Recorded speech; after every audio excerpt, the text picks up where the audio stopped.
Yan o, paborito po nila ang peanut grass ng mga tupa natin. Pati si Chef Pulit ay nakain na.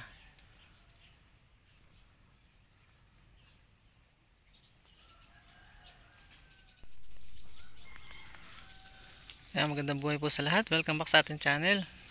Kahit po masama ang lasa ng Kuya Eric ay hindi ako makatrabaho ngayon. Nandito lang ako nagpapastol ng aking mga alagang tupa. Binabantayan sila dahil baka makaan yung mga palayan. Mga palay. Takaw po kasi nila ng palay. Yan, si Pulit. Kahit ano pala, ang 8:30 pa lang ay kailangan ng ilabas. Pero hindi kasi sila katulad ng kambing na sobrang selan. Yan o. Wala namang hamog kahit ganito ng oras. Ganito palang oras. Yan. Nakakalibang po ang anti-stress ang magpastol. Lalo na pag ito si Chef Pulit po ang alagaan nyo. Naku, sabi ko nga parang gusto ko na mag full time na magpastol. At mag vlog na laang.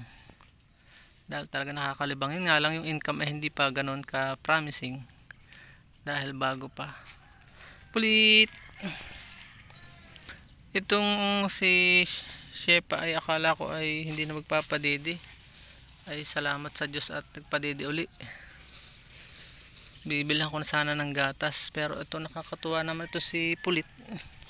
Si Pulit ay nakain na ng utay-utay ng damo. Matakaw na siya ng bulaklak ng patula. Isang araw papakita ko sa inyo. Nangangain po yan ng bulaklak ng patula. Yan. Ang paborito po niyan, yan oh. Yan yung cover crop. Saka yung maliliit na dahon. Para din kambing po. Walang selan. Kaya lang kagandahan po ng tupa. Pinopromote ko po talaga. Hindi naman obvious talaga. Parang gusto na niyong umuwi ah. Dito pa tayo. Ang kagandahan niya, yung kinainan niya, kakainan pa niya ang kambing. Basta nalawayan niya, amoy ihi na nila, hindi na. Kaya nga daw ang linis ng karne ng mga kambing. Pero pagdating sa presyo, mas mahal ang tupa. Kaya ako sa tupa. Less ang mortality po ng tupa, sa tupa ako. Yung dati ko kaya nawala na, tinamad na akong edit yung iba kong mga video po, ay nangamatay na. Yung aking kambing, bininta ko na nalugi. So, dito pa rin ako sa tupa. Masarap siyang ipastol, sarap halikan paghapon. Ang babait nila.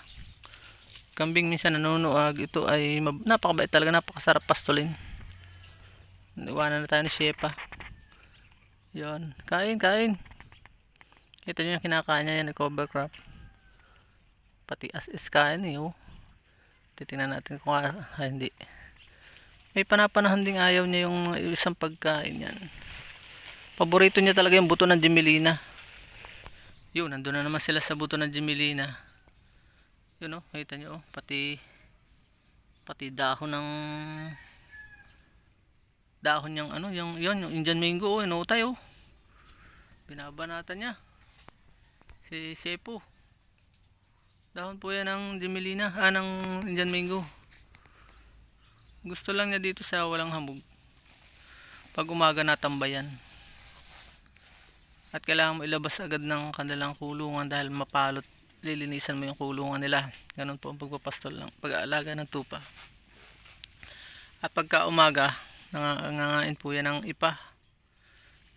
Magkukumpay ako para hindi sila lumabas. Sakripisyo talaga. Yun, nandun na, hiniwan na tayo. Yan o. Nangangain na naman sila ng buto ng Gemelina.